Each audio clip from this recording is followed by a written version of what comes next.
We do it live. Well, first off, if you've been feeling stuck, if you've been feeling stuck in burnout mode and you're going down rabbit holes, researching dopamine and supplements, trying to fix yourself, this is for you, okay?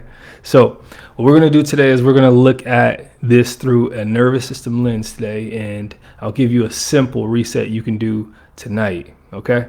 So, just starting off by saying, if you've ever been in a burnout mode and you just kept thinking, I just need more dopamine. If you're one of those people that even understands what dopamine means, right?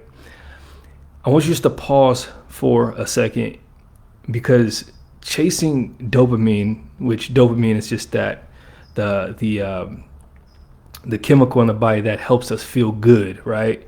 Like serotonin, right? It helps us feel good, it uplifts us. And we get that through different ways. A lot of times it's through looking at social media and getting a kick of dopamine to make us feel more uplifted, especially when we're having a rough day, we're feeling down. But the thing is, when you're chasing dopamine, it's often the exact thing that keeps you stuck, right? And here's what happens when your system is overloaded. Your brain starts to do two things automatically, okay? The first thing it does is going to search for control, and that's exactly that's the research loop. That's the keep going over and over, the deep dives, the let me figure this out before it gets worse type of cycle. That's the first step of what that dopamine is going to do for you and how it's going to overload your system. The second thing it's going to do is going to search for relief. Okay, so that relief is going to be, like I just said, the social media, the scrolling, the snacking, the supplements, anything that can change how you feel really fast, right? And that's not weakness. And it's not a lack of discipline either. That's just your nervous system, right? And that's your nervous system trying to regulate itself with whatever's available to get you, back up, to get your feeling good emotions back up. And most of the time, the issue isn't that you're not producing enough dopamine. The real issue is that your body doesn't feel safe enough to power down at night. So that's when sleep gets weird, right? That's when you get tired, your thoughts get louder, the anxiety kicks in, you know what I mean? And that's when that anxiety kicks in, that's when your body flips into that whole fight or flight response. And then after a while, what happens with that is we call that burnout. When you keep going through that cycle of fight or flight, your body's pretty much conditioned to just be overly stressed out, and then it taps out from that. So, scrolling actually feels like a relief sometimes when you're on social media. Now, I know we're on social media right now, so that's a little, catch 22, but when scrolling feels like a relief, that's not something that's going to actually fix your dopamine, okay? But because distracting you from that internal pressure is going to feel like it's actually helping you, and it's going to give your mind something else to focus on. But here's the real cost of, just the scrolling away and getting that dopamine kick.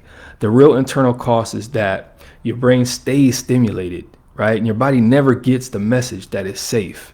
So you feel temporarily better, but on the inside, what's really happening is that you're just going to be more wired later, especially around bedtime, because that's the time that you usually feel the safest to rest and to power down, right? But maybe that's not the case for you. Maybe it's the opposite. When you do rest, that's when the thoughts get louder. That's when the system, all of the whole receipt of the day comes back to you at that time. So what do you do during that time?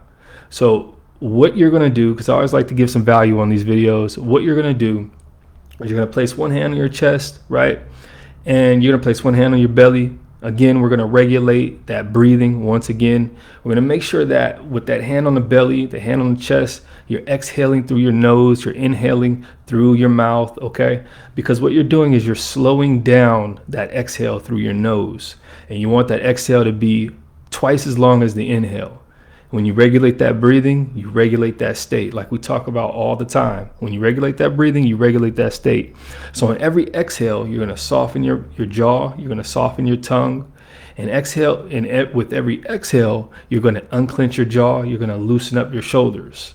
Okay, you do this about 5 to 10 times, and you'll start to see how that natural releasing of all that resistance from the day starts to happen. Now you do have to practice this.